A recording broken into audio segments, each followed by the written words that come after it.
Good morning, student. I am Rajendra Simori, your maths teacher from the Gnan Manjari Vidyapith Moa. Today in class 7, this is our lecture number 5 and this is a simplify and solve the following. So, last time I discussed this practice question 4.4 SB7 page number. These are the last one concepts is going on. So, practice question 4 just we have to conclude today in our session. And then after it is up to the end of this session, we are not going for the another chapter, that is data handling. So up to the unit number 3 we have to cover up to the end of this practice question number 4. यहाँ तक हम अपने जो SA1 examination आ रही है उसमें हम अपना सिलेबस है वो मैंने आपको पहले ही बता दिया है कि पेज नंबर 61 तक आपको कंसिडर कर रहे हैं और आज हम पेज नंबर 60 के ऊपर हम काम कर रहे हैं। मतलब SB7 and SB8 both portions is covered in your syllabus. So let us start with this practice question 4.4 जो SB7 पेज नंबर 60 के ऊपर दिया गया है। ऐसा एक सिंप्लीफिकेशंस आपको एक क्वेश्चन पूछा गया, वेरी सिंपल है, simplify and solve the following, ऐसा एक क्वेश्चंस आपको है। और ये मैंने लास्ट लेक्चर में भी बताया था, फिर किसी को इसमें डाउट था तो फिर से मैं इसको कवर कर रहे हैं रिवीजन की तरह। तो 6.10 raised upon 2 raised to 2 into 5 raised to 3 into 25 upon 27, इसको हम कंसिडर कर रहे हैं, उसका प्रैक्टिस सेशंस यहाँ पे हम हैंडल कर रहे हैं। तो इसको हम कैसे यूज करेंगे, यहाँ पे एक्सप्लेनेशंस आपको दिया गया है, just we have to check it out कैसे उसको कंसिडर करें। just we have to take, this is a practice question 4.4 SB7 and this is the solution of it। अब आप देख सकते हो कि 6 इंटू 10 यानी हम उसको 6 को और भी डिवाइड कर सकते, मल्टीप्लाई कर सकते। 6 को हम ऐसे मल्टीप्लाई करें जैसे 10 का भी मल्टीप्लीकेशंस में सिमिलरिटी रहे, इसीलिए 6 को 2 इंटू 3 हम रिप्रेजेंट कर सकते हैं। 2 इंटू 3 का मतलब होता है 6। मैं यहाँ पे कंसिडरेशंस कर रहा हूँ, आप यहाँ पे आपका फोकस होना चाहिए पूरा। ये जो चीज़ मैं बता रहा हूँ आपको, ये चीज़ आपका एक्सप्लेनेशंस कैसे करना है वह चीज़ से इंक्लूड है। मतलब 6 को हम 2 इंटू 3 भी लिख सकते हैं ना, और 10 को 2 इंटू 5 भी लिख सकते हैं। मतलब 2 इंटू 3 इंटू 2 इंटू 5, 2 इंटू 5 हो गया 10 और 2 इंटू 3 हो जाता है 6, यानी 2 को 3 के साथ मल्टीप्लाई करने से 6 मिल जाता है, और 10 को 2 को 5 के साथ मल्टीप्लिकेशन करने से 10 मिल जाता है। तो नीचे तो 2 रेस टू 2 और 5 raise to 3 as it is है ही। तो हम क्या करेंगे कि इसको और भी सिंप्लीफाइड कर देते, 6 को और भी मल्टीप्लाई कर देते, then we get this things. तो 2 इंटू 3 यानी हमारे पास 2 2 आए यानी 2 रेस टू 2 हो गया। 3 एक ही है तो 3 मल्टीप्लाई, नेक्स्ट स्टेप्स की मैं बात कर रहा हूँ, यहाँ हम कंसीडर कर रहे हैं वही स्टेप्स को हम इम्प्लीमेंट कर रहे हैं। देखो ये जो 2 है यहाँ पे, ये 2 और ये 2 ये दोनों मिल गए, यानी दोनों मल्टीप्लिकेशन में और बेस सेम हो तो एक्सपोनेंट का सम हो जाता है, यानी 2 के ऊपर भी 1 है और दूसरे 2 के ऊपर भी 1 है, तो हो जाएगा 2 रेस टू 1 प्लस 1 यानी 2 रेस टू 2। 3 के ऊपर 1 ही है यानी 3 एज इट इज लिखेंगे, 5 के ऊपर भी 1 है तो 5 एज इट इज लिखेंगे, और नीचे 2 रेस टू 2 और 5 raise to 3 as it is है। अब आप देख सकते हो जैसे ही मैंने 2 रेस टू 2 किया वो ऊपर नीचे कट हो सकता है, सिमिलर है उसको हम डिवीजन है तो हम उसको कट कर सकते हैं। तो 3 into 5 divide by 5 raise to 3 into 5 raise to 2, 25 27 का आप देखो तो 25 को 5 रेस टू 2 हम लिख सकते हैं। वैसे 3 रेस टू 3 को हम 27 से रिप्रेजेंट कर सकते हैं। तो 5 raise to 2 upon 3 raise to 2 using the a raise to m into a raise to n, जो हमारा रूल पहला एक्सपोनेंट लो था उस लो से हम कर सकते हैं। तो यही एक्सप्लेनेशन यहाँ पे मैंने दिया है, और सिंप्लीफाई करने से बाद में हमें जो भी चीज़ मिलती है वो हमारा आंसर ऐसा होता है। आप देख सकते हो कि यहाँ पे जो सिंप्लीफिकेशंस करते हैं वो सिंप्लीफिकेशंस के बाद क्या मिला, just we have to take. आप देख सकते हो पूरा सिंप्लीफिकेशन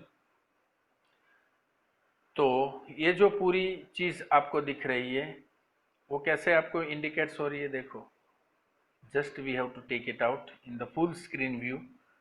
तो आपको पता चलेगा कि 3 है, तो हम कौन सा लो ऑफ एक्सपोनेंट यूज करेंगे। आप सीधा सभी मल्टीप्लिकेशंस ना करें, ऊपर नीचे आप जो भी टर्म्स सही आए उसको ना कट करें तो भी चलता है।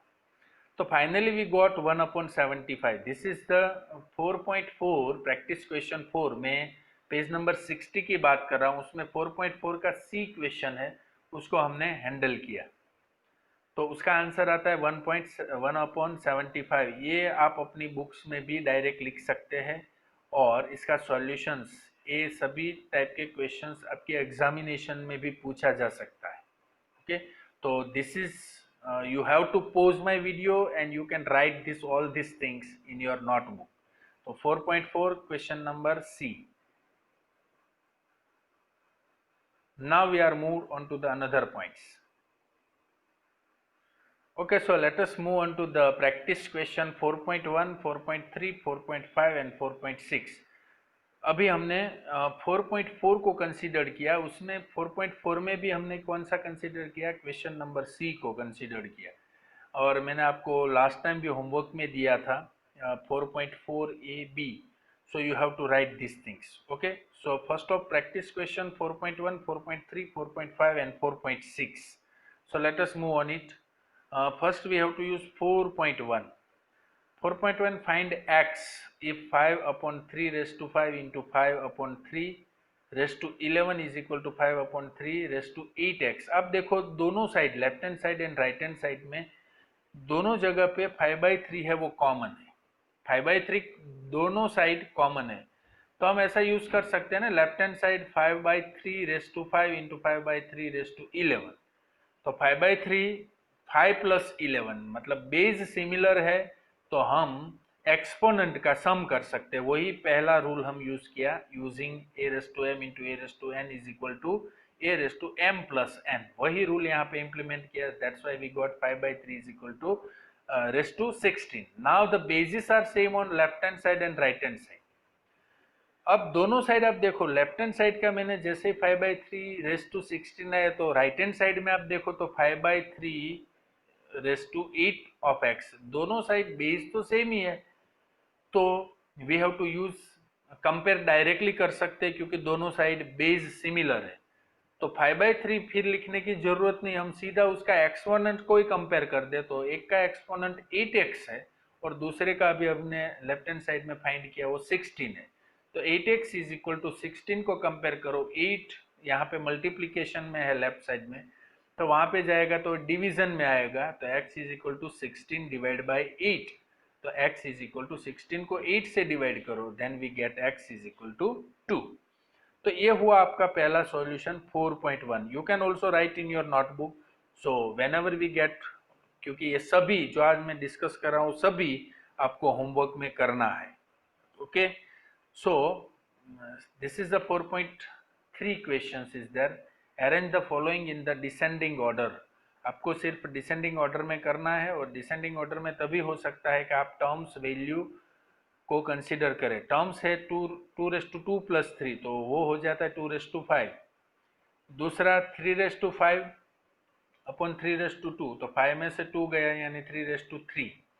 फिर 2/2 इंटू 3 यानी 2 इंटू 3 का क्या हो जाता है, multiplication, that's why value gate 2/6। Similar way 3/2 into 3/0, base similar है तो 2 प्लस 0 का सम हो जाएगा, तो यहाँ पे सम हुआ 0। सो 3/2 is there. Similar way 2 into 2/2, that's why 2 1 plus 2, that's why 2/3, and again 2/3 into 5/2। यहाँ पे बेस अलग अलग है, मतलब हम उसका कुछ नहीं कर सकते। तो पहले हम डिसेंडिंग ऑर्डर में, मतलब पहला बड़ा वाला वैल्यू कौन सा होगा, जो हमने वैल्यू नहीं निकाल सकते, वो 2/3 into 5/2 ही होगा। देन it is greater than 2/6, and then it is greater than 2/5, 3/3, 3/2 and 2/3। Therefore we get all these things into the descending order। descending मतलब सबसे बड़ा पहले, और वैसे आपको आगे जाना है और सबसे छोटा लास्ट में आएगा। तो सबसे छोटा लास्ट में आएगा मतलब 2 race to 2 into 2 raised to 2, that is a last one portion. Okay, so that is also be descending orders question 4.3. You can also write these things in your fair book as well as into the today's homework. 4.4 का question number अभी beginning में मैंने सी सिखाया, यहाँ पे ए और B को हम कंसिडर कर रहे हैं। तो ए यानी प्राइम फैक्टराइजेशन 125 का हम 5⁻³ कर सकते हैं, क्योंकि 125 का प्राइम फैक्टराइजेशन करो, 5 से डिवाइड करो तो कितना 5 मल्टीप्लाई होता है, 5 into 5 into 5, that's why 5⁻³ similar way prime factorization of 10 क्या होता है, 5 इंटू 2 होता है। तो 5 इंटू 2 का भी क्यूब यहाँ पे कंसिडर करते हैं। फिर एक्सपोनेंट हम लो यूज करते हैं और सिंप्लीफिकेशन आपके सामने है। तो इस तरीके से भी आप यहाँ पे सिंप्लीफाई करेंगे 4.4 को। So 4.4 question number A, simplify and solve the following, that is for the practice question 4.4 SB7। Now 4.4 का बी सेक्शंस, यहाँ पे 3⁻4 into 12⁻³ into 36 and 2⁻5 into 6⁻3। Prime factorization of 36 का प्राइम फैक्टराइजेशन आप निकाल सकते हैं, और 36 को हम 6 से डिवाइड करें, then we also got 2⁻2 into 3⁻2, 2⁻2 यानी 4 एंड 3⁻2 यानी 9, 9 4 जार कितना होता है 36। सो प्राइम फैक्टराइजेशन हम यूज करके उसका भी सिंप्लीफिकेशन ऐसे कर सकते हैं, then you will get the answer of 3⁻6। ये भी सिंपल है, आप इसका भी यूज करेंगे 4.4 बी का। तो 4.4 का ए यहाँ पे मैंने अभी इम्प्लीमेंट किया। You can pause this video and right all the solution of 4.1 and 4.4 का B, that also be discussed here, so you can also pause this video and write these things, isn't it? तो अब ये 4.4 का procedure यहाँ पे खत्म हुआ। अब लास्ट वन 4.5 है। If 2⁻n+2 minus 2⁻n+1 plus 2⁻n is equal to c into 2⁻n, find the value of c।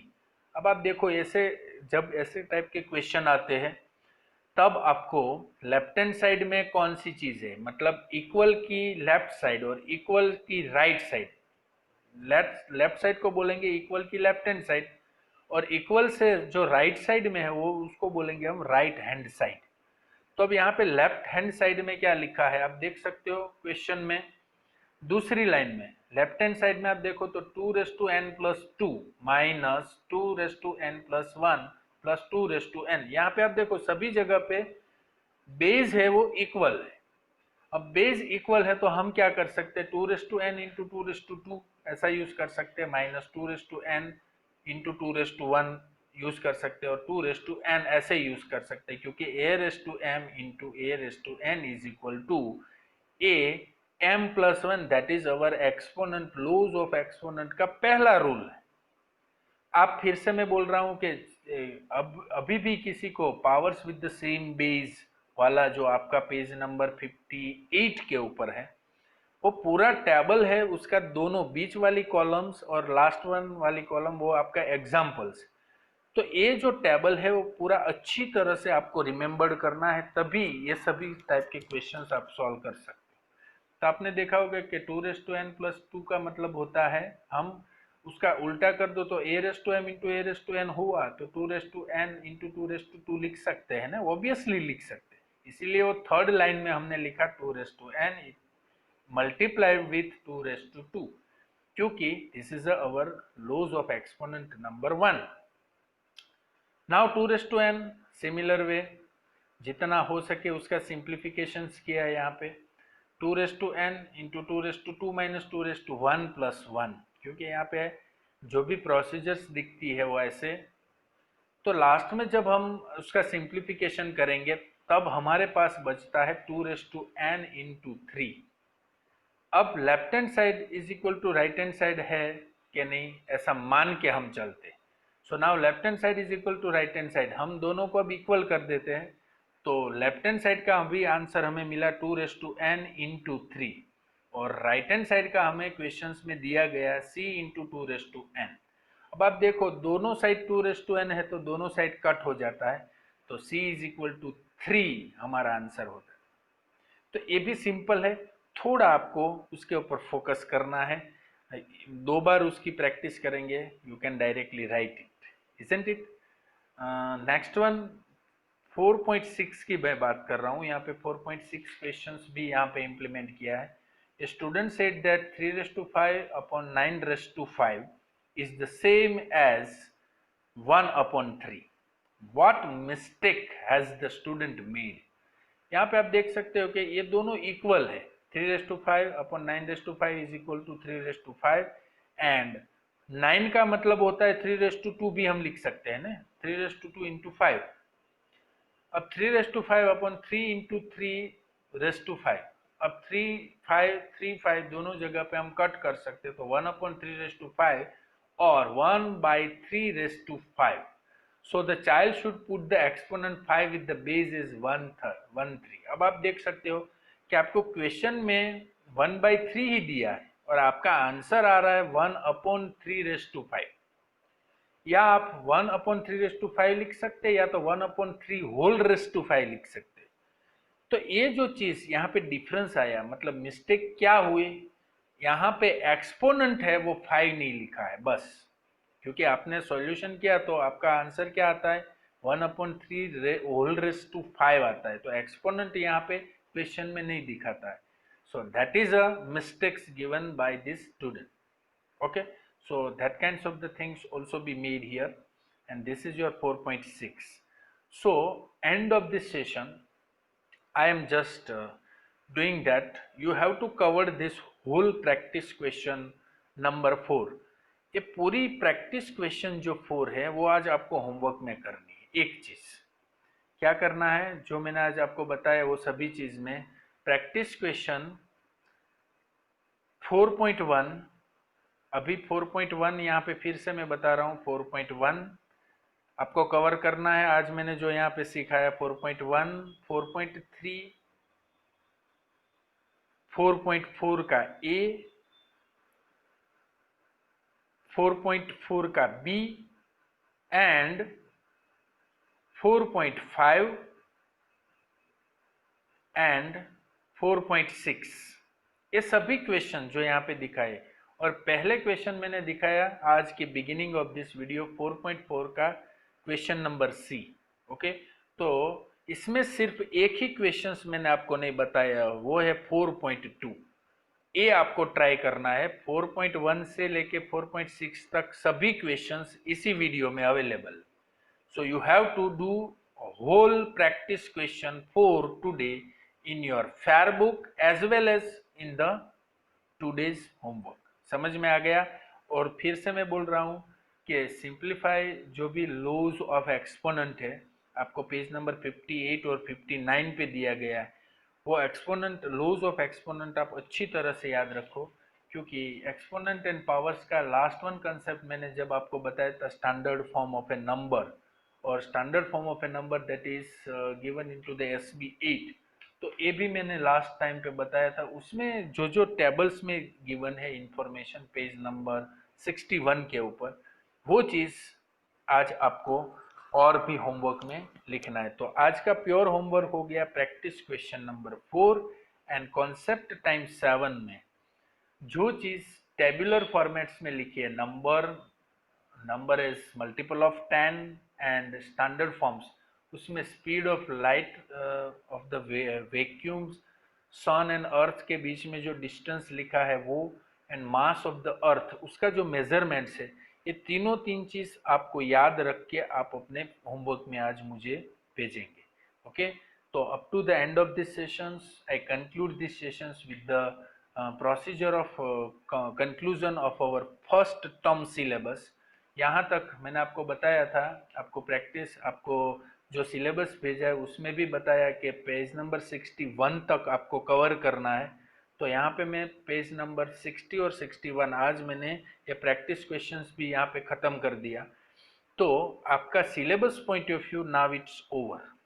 अब जब हमारा वीडियो लॉन्च होगा वो रिवीजन टाइप के क्वेश्चंस में यहाँ पे कवर अप कराऊंगा। तो up to the end of this practice question number 4 and page number 61 that is concept number SB8 तक आपको कंसिडर करना है। तो आज आपका फर्स्ट टर्म का syllabus that is over here. So you have to prepare with practice question 4 today in homework. आज मैंने जो वीडियो में बताए वो सभी चीज आपको प्रैक्टिस क्वेश्चन 4 में करना है। ओके तो पूरी प्रैक्टिस क्वेश्चन 4 आज मुझे होमवर्क में सेंड करना ना भूले and it will be up to the 1:30 and all the questions available in this video. आपको कहीं सॉल्यूशन देखने की फाइंड करने की जरूरत नहीं है। You can directly watch my video carefully and you can directly write this all the solutions, isn't it?